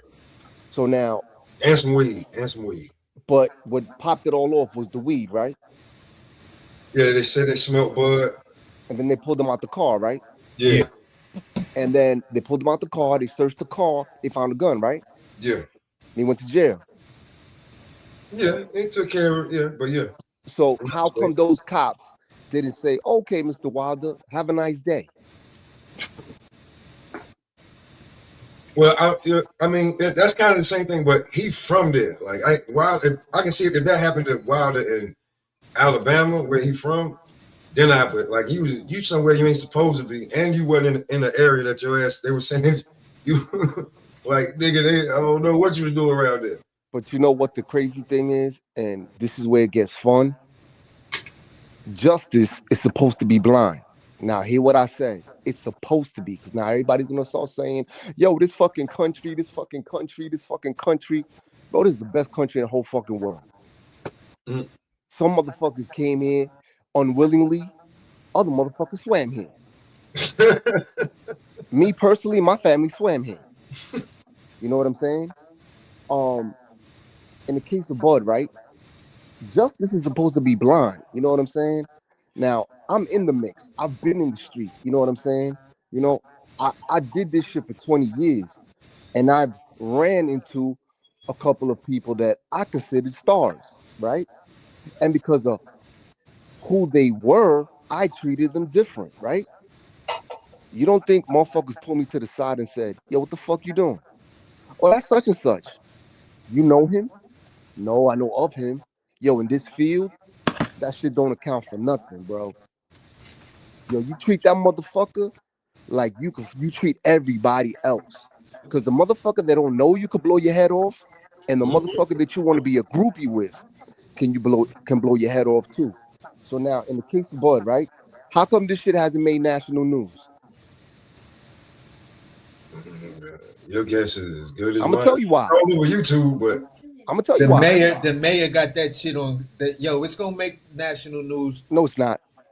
Once I'm just talking shit, but I'm saying like this, Chaos. It might make national news as far as outside of Omaha. Or the report I originally saw was from a Omaha news channel where they was talking about the situation that happened to Bud. It was like yes, a local on an early Chaos morning. It was like on an early morning Omaha news jump off. I know what Chaos is saying though. Chaos Yeah, is but I saying, know what he's saying. I yeah, know he's what not big saying as enough. far as Like like Blood ain't a the big enough NBC, star, nothing like the that. CBS. That's not where I'm going. Okay, what you saying then? I'm going with media makes money off of views, right? The news, they make money off of views, right? Hmm. So now you have, because everything's about race. So you have a black man, right, that was taken out of his car at gunpoint, right? The Yeah. news is like, okay, yeah, we can't sell that shit. Well, did they put hands did they put did they put hands on him? Did he get beat up? No. Nah, So nah, he all was they very all, cooperative. He didn't do anything. so all they did was take him out at gunpoint. Yeah, that shit don't sell, bro. That shit happens every day. Yeah, yeah, I get Happens where you're saying. Yeah, happens absolutely. every day. And the crazy thing is, because I'm gonna go there, bro. Because I have a fucking hard on for that motherfucker. Drew Titan was supposedly a cop. How come he don't know this? Bro, the first thing they fucking teach you, bro, in a fucking academy, bro, all car stops are to be as treated as felony car stops. You don't know what the hell you're getting into. You don't know what you're getting into. You know what I'm saying? You don't know if one of those dudes wants to start banging. You don't know. You just don't know. Now, let me ask you a question. Supposedly, right? Because I haven't really. Wasn't there a visible gun on the floor or something like that? Or am I wrong? That's the part that no, that's what Yeah. that's what the cops report say. But the problem that I have with that statement is Bud Crawford security dude that was in the passenger seat. That nigga does gun seminars. He does gun safety seminars and shit like that. So to have a gun in the car with a firearm instructor on the floor, it's like, bruh, I don't know Kind of where hard you to say see. that when the video clearly shows you coming up to the car. Bud rolls down the window and he says, "Yeah, we're carrying licensed firearm." Then you immediately back out your shit. How did you see it when one thing was said to you and then you immediately went to the gun? So, what that whole situation? Remember, let me You know, chaos. Let me say this real quick. Remember the situation with Michael Jordan after Michael Jordan's pops died, Yeah. where he was on the back road or whatever, and they said he was speeding or driving reckless and all of this other stuff, and they had to pull Jordan over. They held him at gunpoint and had him handcuffed and all of this shit. Remember the fucking outrage that shit caused, and you never heard nothing that would happen to them actual cops. All you know is that case was thrown the fuck out basically once it hit the news. Okay, So so my question to you is, he was handcuffed, right? yeah, Okay. So you're also telling me that he was driving reckless, right? that's what the cops said that he was driving reckless. And he was driving erratic. what you talking about, Yeah, Jordan or Bud? What you talking about?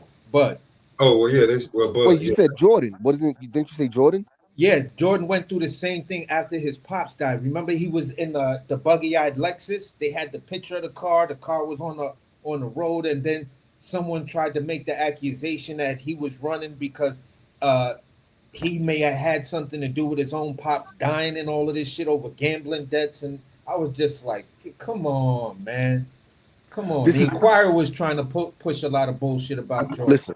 This is what I'm trying to say. Listen, in life, you got a lot of evil people, bro. You got doctors that are evil. You got cops that are evil. You even got people that are from the church that are evil.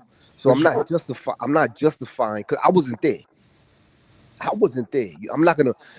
They have a cop saying it's called Monday morning quarterbacking. I wasn't there. You know what I'm saying? All I'm saying is everybody. It's. I call it groupie love. Oh, just because it's Terrence Crawford, you're on his nutsack. You know what I'm saying?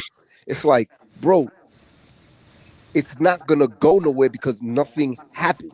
They Yeah. got they took him out at gunpoint. That shit happens every single day.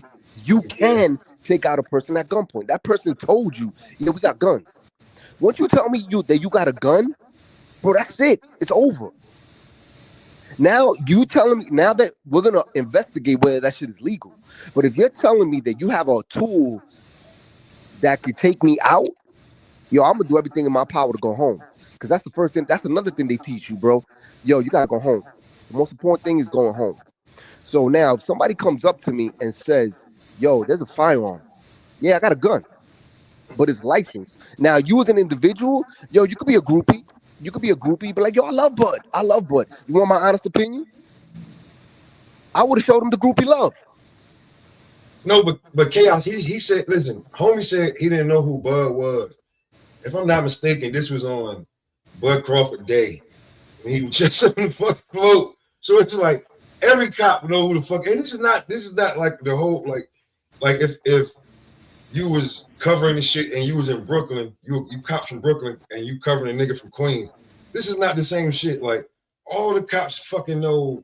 Like then it's his story against what their story is. So that's why people are like, yo, bro, you no. I'll put it to you like this, right? That's like you commit a crime, right?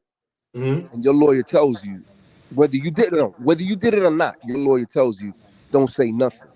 Yeah, don't say that's shit. True. That's true. But what is the common person gonna say? Oh, he did it because he don't want to talk. No, that's just the politics of it. So now I'm not agreeing with what the cop said. Like I said, I wasn't there. But those motherfuckers got teams. They got the fucking union. They got the lawyers. They're gonna be like, yo, motherfucker, you don't know that motherfucker. You don't know who the fuck. I used to pass by the cop union shit out here on Long Island. Yeah. Bro, you know, and that's Pop, you know, like, yo, shit. You know the dude that the white dude that lives out near you. He was a terror in Nassau County, and now he running for Suffolk County Police Chief or some shit like that. Is this dude that was involved as what they was calling one of the original Long Island Hop Out boys? Bro, I'm gonna show you. I'm gonna show you what perception is, right? I'm gonna show it to you right now. Now, the biggest probably in the history of this country, because we saw it live, was what happened to George Floyd, right? Yeah, that was bad. That was the worst. Since the Rodney King shit and the resident event, yeah, that's no, this was worse because I mean George Floyd died. Yeah, he passed away. Yeah, this we watched that nigga in slow motion. Yes. Wow. Now here's where perception comes, right? Now, this is the crazy thing. They were taught that knee on the neck. They were taught that shit, right? You know what fucked up that white dude? I'm gonna tell you what fucked up that white dude. What's that? This motherfucker saying he can't breathe, and what was that cop doing? Motherfucker, you got your hands in your pocket. You got your hands in your pocket like doom doom doom. Hey, nothing to see here, folks. Keep it moving, right? Yeah. If that cop would have been like, yo, chill. If he would have spoken to George, all right, bro, listen, man, I'm gonna get off your neck.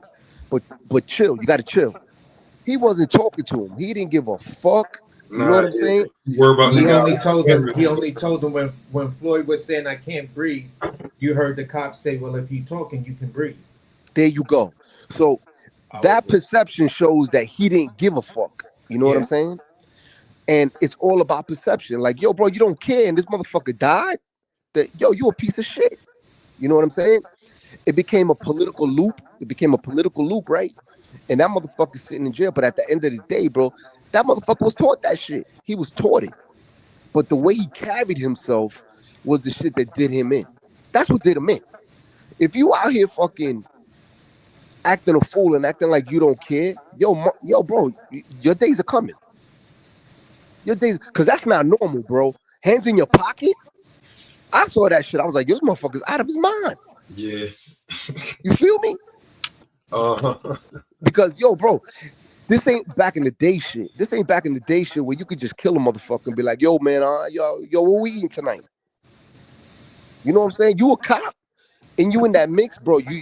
Bro, you better be prepared, bro. Yo, your ass might be going to jail. Whether you know you're justified, bro. That shit ain't a good, bro. That shit is not a good look, bro. It's not a fucking. Hey, you know what? We gonna do that. That's a whole nother line we can do. No doubt, because you know I'm about that. I did it for 20 years. I did that shit for 20 years. I was a cop, bro. I was in the streets. The shit what happened, and the crazy thing is, you got somebody like Drew Tyne that says he was a cop, bro. At the end of the day, bro, in a court of law, bro, that shit don't fly.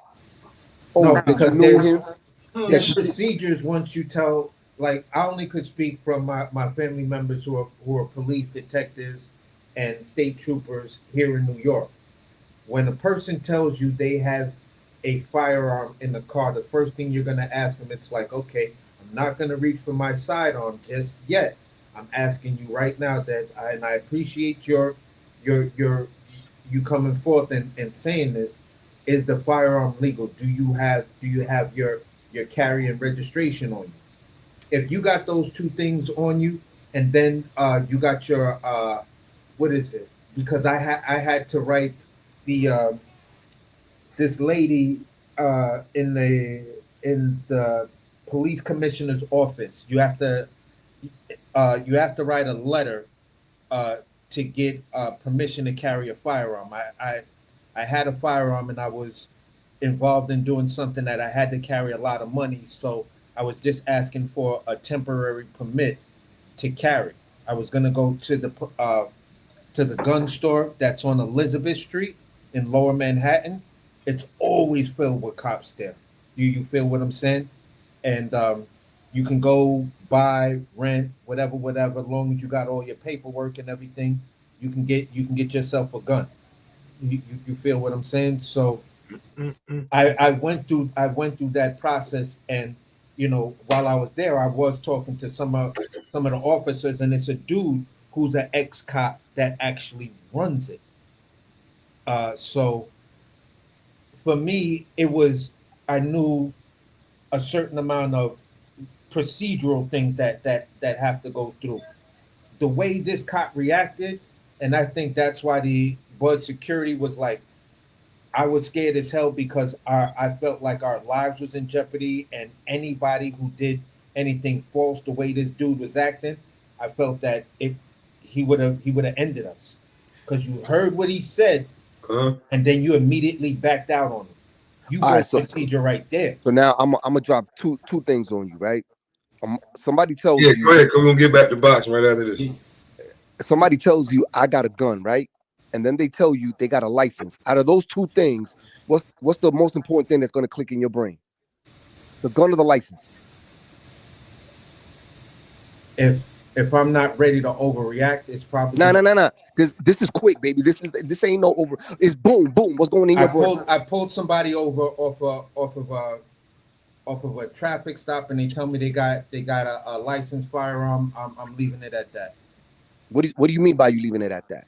I'm asking them the next step. I'm not trying to escalate that situation. I don't know what type of shit. I don't know what You type of. just said look. You just said the most important word. You said you don't know. That's the most important word. You said you don't know. So when you don't know and there's a firearm involved, you gotta act accordingly. Because understand something, bro. Your shit is in your holster, right? So when somebody wants to end your life, they always got to jump on you. They got to jump on you. Always got to jump on you.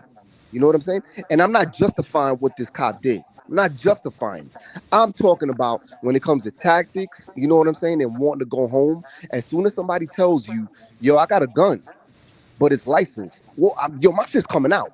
You know what I'm saying? I'm not saying I'm pointing that shit in your head. I'm not saying that. But my shit's coming out. Yeah, I've seen cops just pull it out and hold the gun at their side, facing down, their hands not on the trigger. But this dude was at the ready position on some gangster shit. It wasn't even like he was using a tactical stance to where the gun is at the center of his mask, and he's got it pointed at an angle, but it looks like, yo, I'm ready. I'm asking you dude to do whatever. Follow Mhm. my instructions carefully, because at this particular point, it's about officer safety. So I'm asking you dudes to follow my instructions so we all can go home. And I'm gonna keep my joint out, especially if I pull up if it's a simple traffic stop and the occupants of the car look sketchy, but you're telling me you got X, Y, and Z. But it's not a simple traffic stop, and it was at nighttime, so Exactly. So it's totally different. And I'm gonna leave it at that. yeah, that's where I'm gonna leave it Yeah, as well. But I'm I gonna leave get it at what you're that. saying, buddy. I get what you're saying, Chaos, and I'm there's not. No. I'm not. And understand. I'm not justifying it. Not no, justifying. exactly. I'm not taking it like you justifying. You're talking about the ability to to look at a traffic stop and then be able to deal with a traffic stop where there are elements in that traffic stop that are life threatening. Now you have to put yourself in a position and the occupants in a position that everybody goes home safely. And the only thing is, and I know Pop wants to change the subject. The only thing I would question, because supposedly there was a multiple cause, right? I don't even know the whole details of that shit. I ain't like that shit. Once I know he went home, I was just like, all right, cool. That shit, he'll take care of that shit.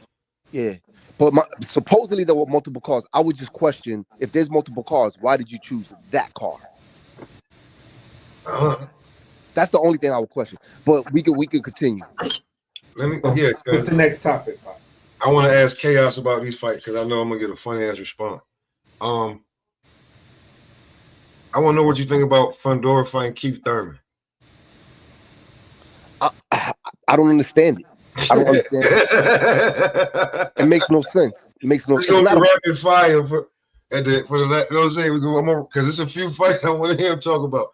The Fundora versus Keith Thurman. You don't understand it? Nah, because you say to yourself, is it a money grab? Well, is it really a money grab? But because Keith Thurman ain't who he used to be, so is it really a money grab? You know what I'm saying? Like, how much money is he making? Because you know me, I'm all about when it comes to boxing, I'm all about the money. It had to be something because you snatched him away from Virgil because he was supposed to fight Virgil. Well, honestly, me, if I was Fundora's management, I would go with Keith Thurman. I would stay away from Virgil. Unless I had to. Like if I would be like, yo, let's go. Because understand, management, they're snakes, bro. The whole game is snakes. So I'm not giving the people what they want. I'm gonna give, my fighters' needs. So I'm gonna be like, yeah, let's go for Keith Thurman. You know what I'm saying? And let's just keep Virgil waiting. Virgil's not there yet. Because Virgil isn't there yet. That's why they're making fun of him because he's fighting this dude. What's his name? Erickson Lubin. Come on, bro. And they're breaking his balls. But they making fun of Erickson Lubin because you was crying and blocking any attempt for Boots to fight Baccarat. And then you end up not even fighting Baccarat for the belt because you did all that damn hard, you did all that road work to get the Baccarat. And now you're not even fighting Baccarat, you're fighting Virgil, and Virgil got an intern belt yet again. So that's why we really making me like, what the fuck did you just do here, brother? Well, he's gonna definitely be making more money fighting Virgil. Definitely. So we know now that you did it's the bread. It wasn't you all that shit about you want it's your last chance at the title and blah blah blah. No. Now it's about the bread because it went to a purse bid and he seen the estimate on that shit and they was like, man, niggas is not gonna buy this shit. Niggas ain't gonna pay for this. So now I only think Baccarat probably fighting Josh Kelly or somebody. So that's when I was just talking about with Joseph Brown, the young phenom, earlier, because he's at 54. And I was like, it's kind of like if you ain't already set and where you at, you ain't gonna be getting no fights at 54 like that in a little bit because niggas is gonna be some Ohio say some strategic ducking. Yeah. Yeah, 100%. But it's nothing but young niggas it's nothing but young champions there, and it's like the promotion. But we're talking about like BVO was talking, right? I'll go right to that. He want to see Jaleel Hackett versus Anders Ayaz. Boom, got no problem with that. But do you think Top Rank is thinking about fucking Jaleel Hackett right now? For Anders Ayaz? No. Exactly.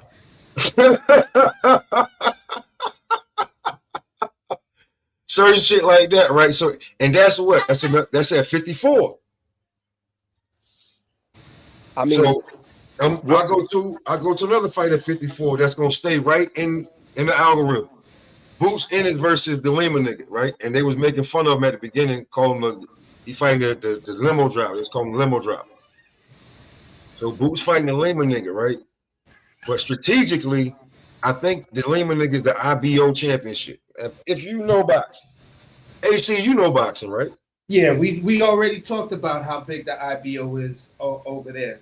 So the IBO championship, we be asking like how these certain guys that we never heard of, or we seen their name, they be jumping the line to get to. They be like ranked number 4, 5, 6.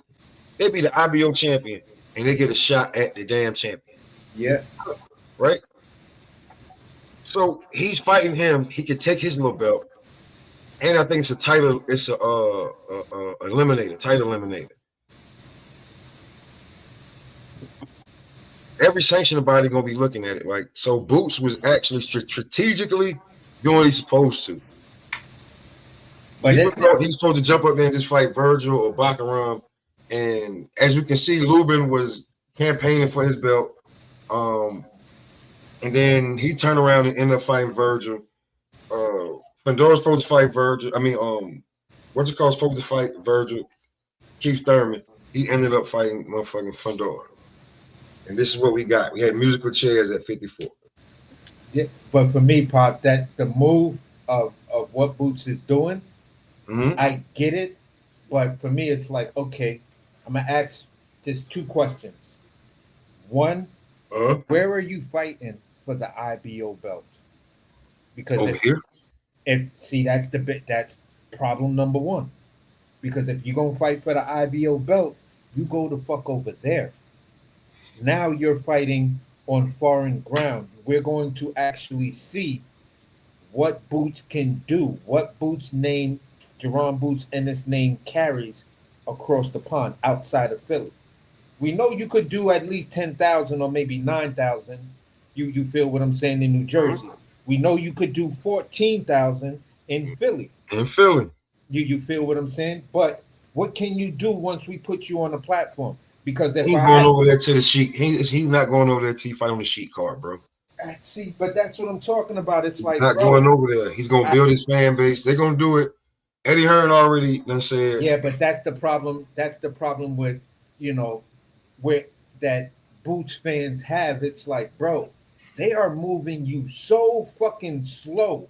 Everything you do is like a whisper, or it's like a baby just learning how to roll over on its stomach.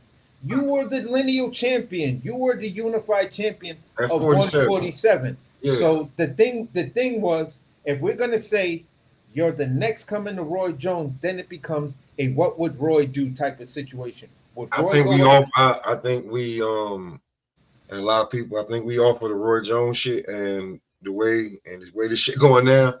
Yeah, and that's because you chose to fight Lima. You just blew all of that and go. Listen. Who did you want to fight? Honestly, I'll look it up right now. Yeah, I want. Honestly, I'm gonna say it like this.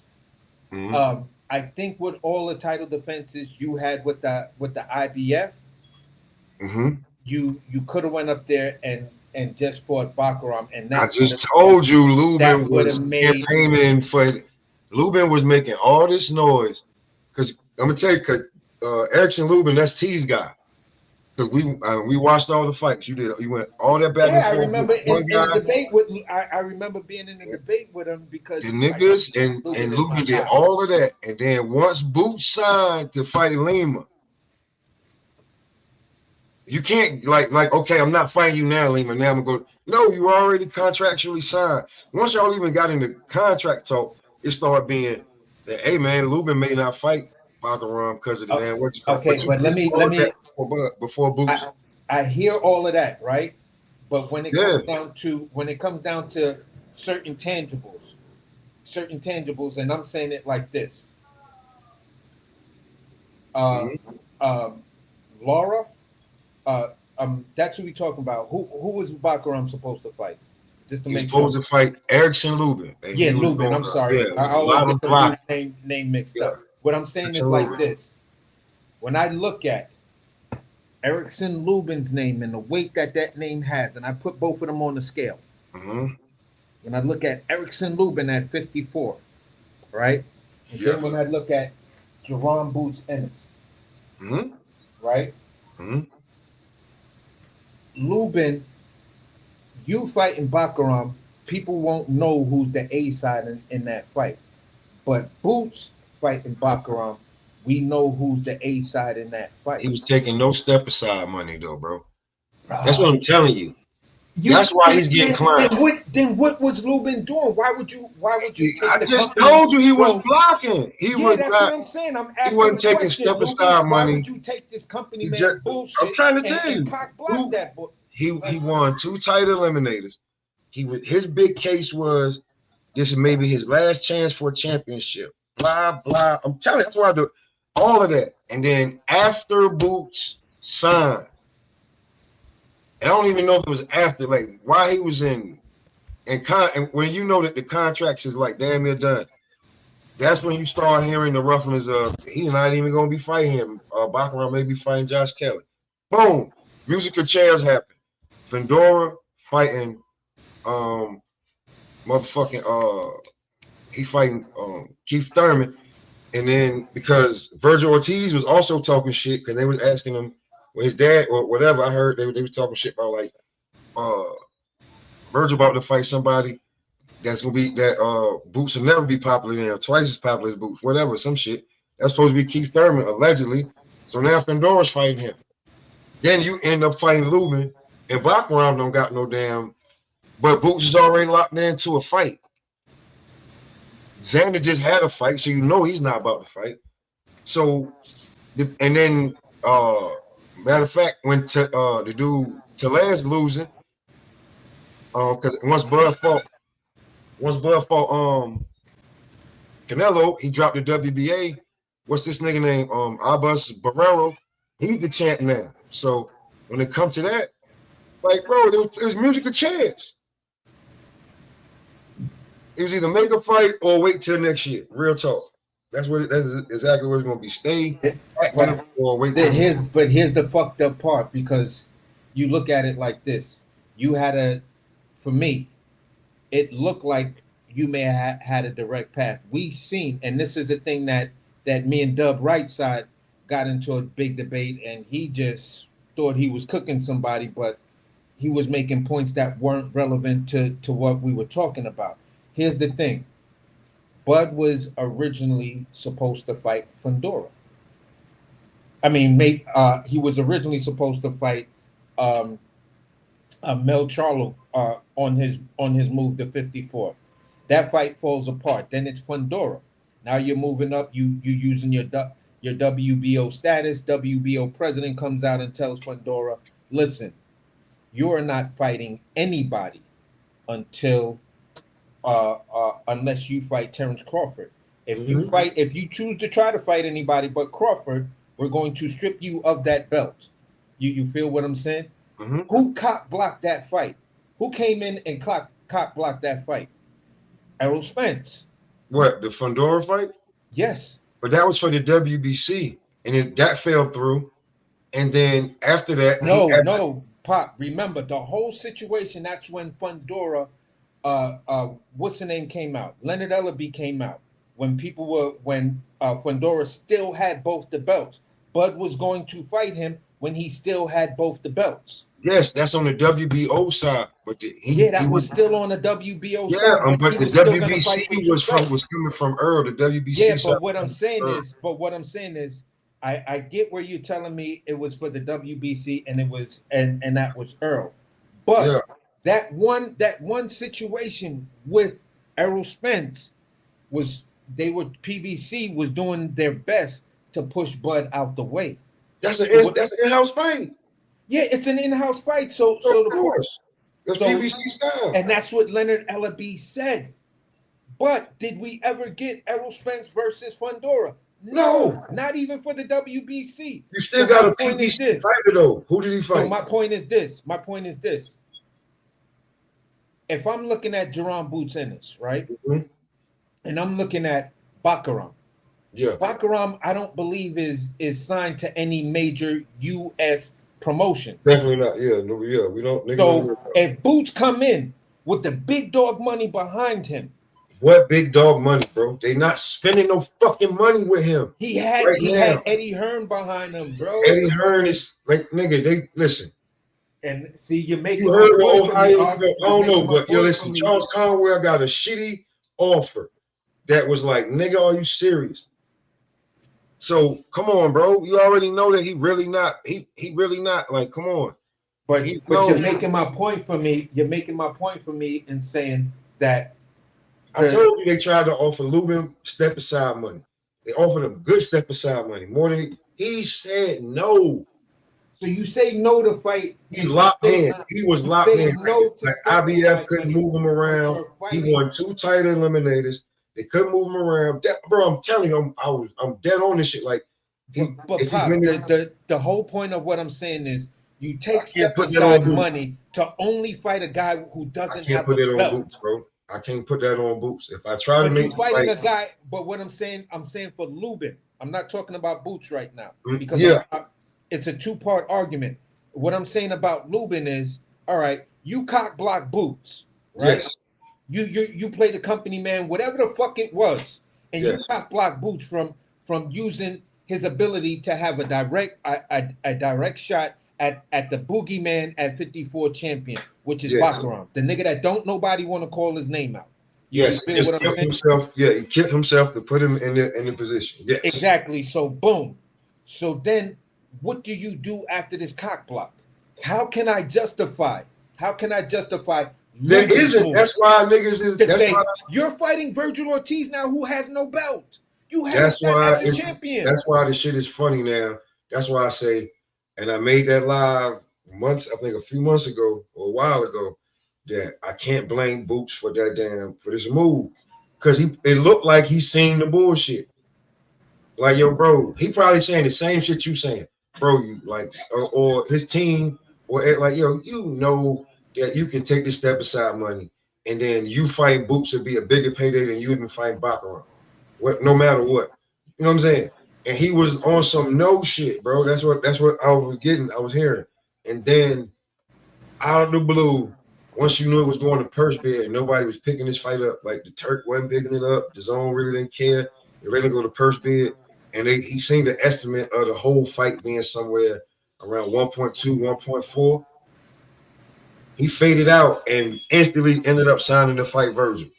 So for me, I'm gonna say Now, like mind you, this. this is months now. This is months after Boots done already tried to make these fights and then end up fighting this dude. He went through the bullshit I'm of the gonna say Turk it like saying that he this. wanted this, that, and the third. He went through all of that. He got his fight signed up, ready for a date. And this is so I can't blame Boots for The moves from who the Lubin guy is he so fighting. pussy that I hope Virgil Ortiz knocks his fucking ass out inside of 5 rounds. That's why I'm not mad at Boots. I kind of seen the shit just from like, but I can't be mad at Boots if he's seen it. I seen it like, yo, if he signed this fight, because nigga, you've been in the IBF your whole career. Ain't letting you get that belt. So what about must the be on something. the And it ended WBA up it was side? Lubin. I did some more digging. It was Lubin. Yeah, You know what I'm saying? I agree. But what about It's unofficial, but it was Lubin, and Lubin wasn't giving up his slot. Like, you know, I'm not like, I get that you're the brand new fresh quarterback, but I'm not giving you my number for some shit like that. So, but on that note, like, I mean, he had to fight somebody at 54 just to make sure that, you know, you establish yourself there. So here's what it is. Yo, on a quick note, and yo, I mean no disrespect, respectfully, yo, it just hit the news right now. Diddy sentenced to 50 months federal prison. God, for being freaky. Yeah. 50 months. 50 months federal prison. He gave time for good behavior. It's non-violent. No doubt. so Listen, you man. got something like 3 years? You're gonna do Yeah. like 3 years. 3 years. Wow. That's what you think. But anyway, what you in about to federal? say? He doing it in federal? So Yeah, it's fair. It's fair. Yeah, yeah, gonna so do he got to that. do the whole 4. He just got 4 years. Just got 4 years. Yeah, 50 months. That's a fucking Wait. Let me make sure. I think it might be way more than that. Nah, it's the 48 Yeah, 4 years and 2 months. it's 4 years. So he probably do 3.5 with some good time. Hope he, you know, it is federal. They may after 2 years he may get a bond and out he go. But what you gonna say, Chaos? In regards to all this shit, look, man, I don't listen. I'm just giving my opinion, bro. I'm tired of fucking Xander Zayas. I'm tired of fucking Virgil Ortiz, and I'm tired of fucking Boots. These are the 3 fucking big dogs. Yo, enough of the talk, enough of fight. Yo, let's make a mega fight. Let's do something. I'm tired of this shit. I think everybody wants like one of you guys. You got to fight each other. It's just too much hype.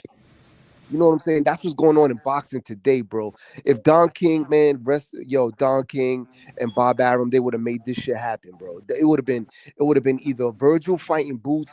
Like these guys, these promoters are just protecting these guys too much. 154 is stacked. One of these three guys has to fight each other now. All right, so last one. Brian Norman Jr. Man, fuck that. I'll do it. Brian Norman Jr. versus Devin Haney. Before we get up out of here, the last one. What do you think about that fight? I'm gonna tell you something. Devin Haney, bro, is a fucking monster, bro. That guy doesn't get enough credit for taking the chances that he takes. You know what I'm saying? Bro, he's probably the closest throwback fighter right now. With all the drama around him, you know what I'm saying? That's a big fight. That's a big fucking fight. Brian Norman Jr. with that devastating knockout he had. Yeah, against AC boy James Pataki.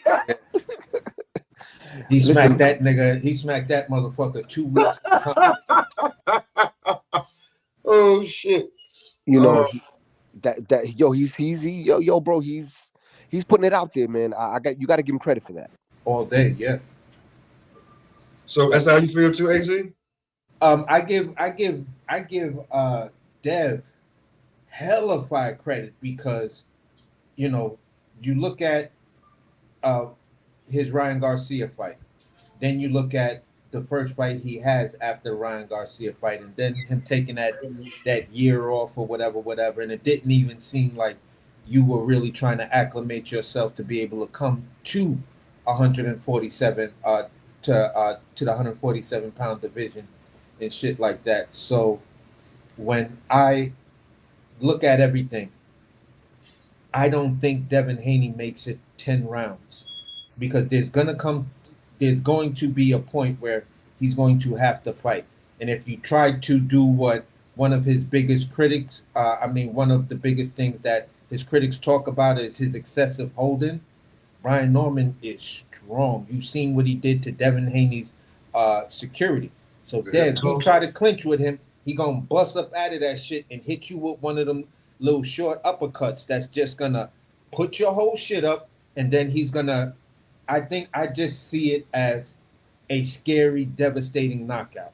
Or Devin Haney's gonna do that same thing where he keeps trying to lean in, and Brian Norman is just gonna recognize that tell and just shoot that hook, boom, as he's shooting the uppercut.